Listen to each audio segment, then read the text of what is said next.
আমরা আপনাদেরকে কথা দিচ্ছি, আপনাদের ভালোবাসায় ভোটে আল্লাহ যদি আমাদেরকে সুযোগ দেন, নির্বাচিত করেন, এই দেশ সেবার দায়িত্ব আমাদের হাতে আল্লাহ তুলে দেন, আমরা ওই সমস্ত লুটেরাদের মুখ দিয়ে পেটের ভিতরে হাত ঢুকিয়ে আপনাদের এই অর্থ উদ্ধার করে নিয়ে আসবো ইনশাআল্লাহ। এই অর্থ কোনো পরিবার, কোনো গোষ্ঠীর প্রয়োজনে ব্যয় হবে না।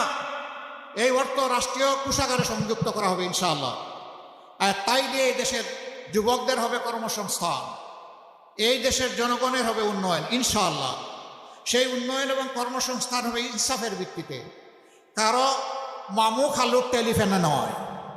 ওই টেলিফোনের পরোয়া সেদিন আমরা করব না। বিবেক দিয়ে ইনসাফ আমরা কায়েম করবো ইনশাআল্লাহ। যার যেটা অধিকার, যার যেটা হক, তার হাতে সেটা পৌঁছে দেওয়া হবে আমাদের দায়িত্ব। মানুষকে সেদিন আন্দোলন করতে হবে না, মিছিল করতে হবে না। অনেকে আবার এটার ভুল ব্যাখ্যা করে, কয় আপনারা কি বন্ধ করে দিবেন freedom of expression? No, freedom of এক্সপ্রেশনকে শতবার শ্রদ্ধা করবো, আরও বেশি বিকশিত করব। মানুষ কেন তার অর্থের এবং সময়ের অপচয় করে দিনের পর দিন, রাতের পর রাত রাস্তায় পড়ে থাকবে? এটি একটি দেশের জন্য লজ্জা।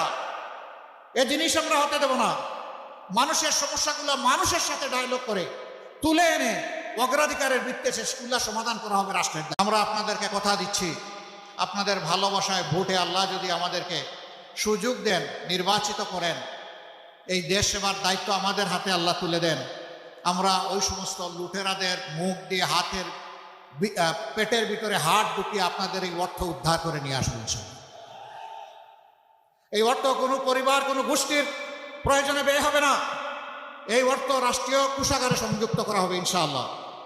আর তাই দিয়ে এই দেশের যুবকদের হবে কর্মসংস্থান, এই দেশের জনগণের হবে উন্নয়ন ইনশাআল্লাহ। সেই উন্নয়ন এবং কর্মসংস্থান হবে ইনসাফের ভিত্তিতে, কারো মামু খালুর টেলিফোনে নয়। ওই টেলিফোনের পরোয়া সেদিন আমরা করব না।